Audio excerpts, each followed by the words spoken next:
Hi అండి. Simple and tasty chicken fry ఎలా తయారు చేయాలో ఈరోజు చూపించబోతున్నానండి. నేను 1 కేజీ చికెన్ తీసుకున్నాను. ఈ చికెన్‌ని 2, 3 టైమ్స్ వాష్ చేసుకున్నానండి.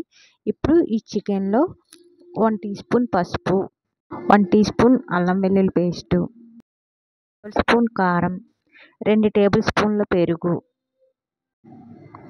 1 టీ స్పూన్ సాల్ట్.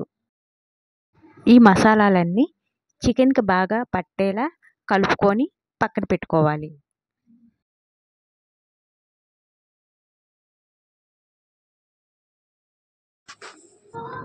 ఇప్పుడు స్టవ్ వెలిగించుకొని కడాయి పెట్టుకొని 2 టేబుల్ స్పూన్స్ ఆయిల్ వేసుకోవాలి.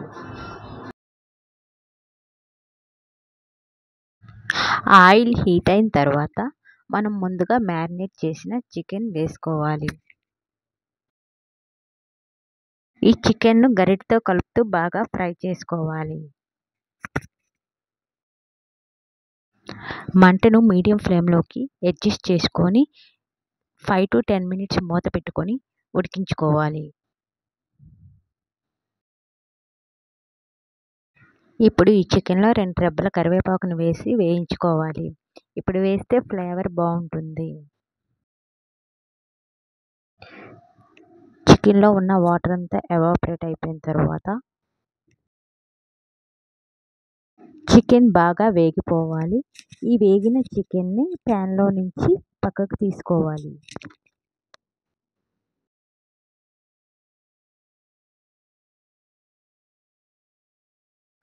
ఇప్పుడు ప్యాన్లో 2 టేబుల్ స్పూన్స్ ఆయిల్ వేసుకోవాలి. ఇందులోకి 1 కప్పు సన్నగా తరిగిన ఉల్లిపాయల్ని వేసుకోవాలి. ఇప్పుడు ఇందులో సన్నగా తరిగిన పచ్చిమిర్చిని కూడా వేసుకొని వేయించుకోవాలి. ఇప్పుడు ఈ ఉల్లిపాయల్ని గోల్డెన్ బ్రౌన్ కలర్ వచ్చేంత వరకు వేయించుకోవాలి.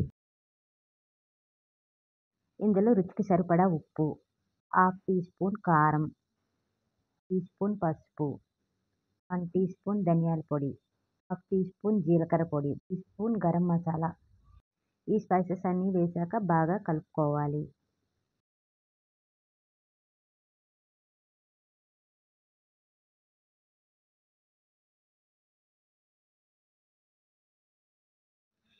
ఇప్పుడు మనం వేయించుకొని పక్కన పెట్టుకున్న చికెన్ తీసుకొని ఇందులో వేసుకొని బాగా కలుపుకోవాలి. హై ఫ్లేమ్ మీద 2 మినిట్స్ పాటు బాగా వేయించుకోవాలి. ఇప్పుడు స్టవ్ ఆపేసి సన్నగా తరిగి పెట్టుకున్న కొత్తిమీరతో గార్నిష్ చేసేసి కలిపేసుకొని పక్కన దించుకోండి. అంతే, గుమగుమలాడే simple and tasty chicken fry ready. ఈ వీడియో కనుక మీకు నచ్చినట్లయితే లైక్ చేయండి, షేర్ చేయండి, సబ్స్క్రైబ్ చేసుకోండి.